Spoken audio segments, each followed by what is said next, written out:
এনসিপির পক্ষ থেকে উপস্থিত সাংবাদিক ভাইদেরকে ধন্যবাদ জানাই। ভাই একটু থামতে হবে তো, কথা বলতেছি।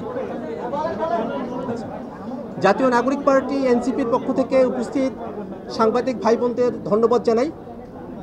জাতীয় নাগরিক পার্টি এনসিপির পক্ষ থেকে আমরা আরপিও অনুযায়ী নির্বাচন কমিশনে দল নিবন্ধনের শর্তসমূহ পূরণ করে আমাদের দল নিবন্ধনের আবেদন আমরা এইমাত্র দাখিল করেছি।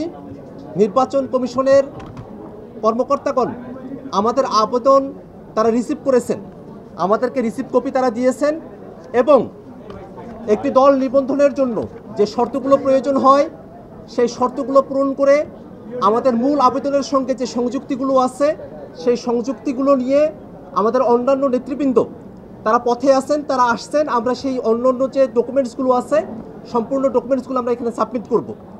আমরা আমাদের পূর্ণাঙ্গ প্রেস ব্রিফিং আর কিছুক্ষণ পরে করব আমাদের অন্যান্য নেতৃবৃন্দ আসার পরে।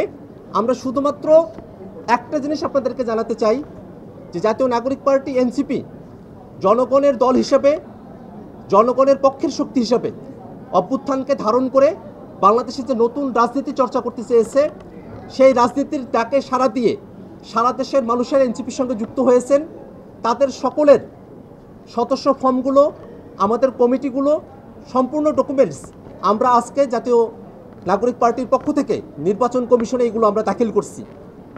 সাংবাদিক বন্ধুগণ, জাতীয় নাগরিক পার্টি এনসিপি দলের প্রতীক হিসাবে নির্বাচন কমিশনে যে আবেদন দাখিল করেছে সেখানে আমরা 3টি প্রতীককে দলের প্রতীক হিসাবে আমরা আবেদন করেছি, কিন্তু আমাদের দলের প্রতীক হিসাবে নির্বাচন কমিশনের থেকে আমাদের প্রত্যাশা হলো নির্বাচন কমিশন দলের প্রতীক হিসাবে আমাদেরকে শাপলা বরাদ্দ প্রদান করবে।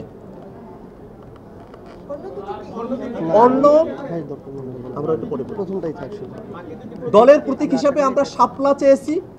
আমরা আশা করব নির্বাচন কমিশন জাতীয় নাগরিক পার্টি এনসিপিকে তাদের দলের প্রতীক হিসেবে, আমাদের দলের প্রতীক হিসেবে শাপলা আমাদেরকে বরাদ্দ প্রদান করবে।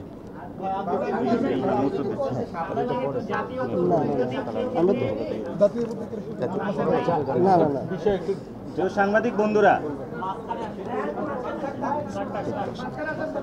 আজকে আমাদের একটি গণতান্ত্রিক পুনরুদ্ধারের দিন। আপনারা জানেন ছাত্রদের নেতৃত্বে একটি বাংলাদেশে গণ অভ্যুত্থান সংগঠিত হয়েছিল।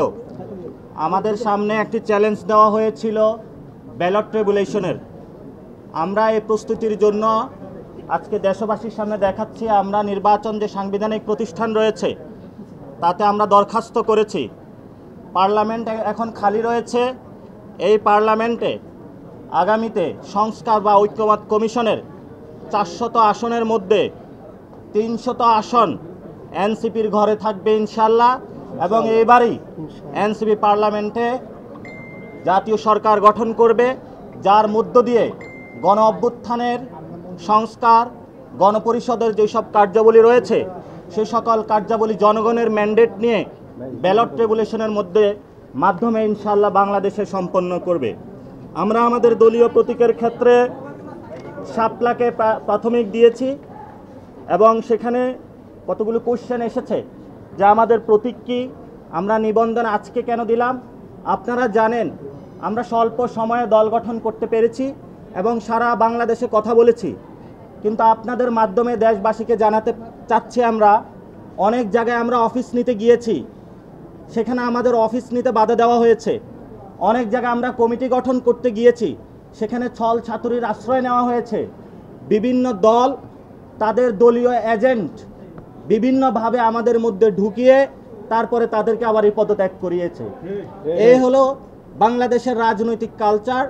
আমরা সকল প্রতিকূলতা, সকল চ্যালেঞ্জকে মানিয়ে আজকে আপনাদের সামনে এখানে উপনীত হয়েছি। বাংলাদেশে যেভাবে 5 তারিখে গণ অভ্যুত্থানে বাংলাদেশের মানুষের জয় হয়েছিল, আগামীর পার্লামেন্ট ভোট ব্যাংকে এনসিপির শাপলা প্রতীকে পুরো বাংলাদেশের মানুষ জয় জয়কার করে দিবে। এনসিপির নেতৃত্বে নতুন সরকার গঠন হবে। এবং এখানে একটি প্রশ্ন এসেছে যে আমাদের দ্বিতীয় প্রতীক কি। দ্বিতীয়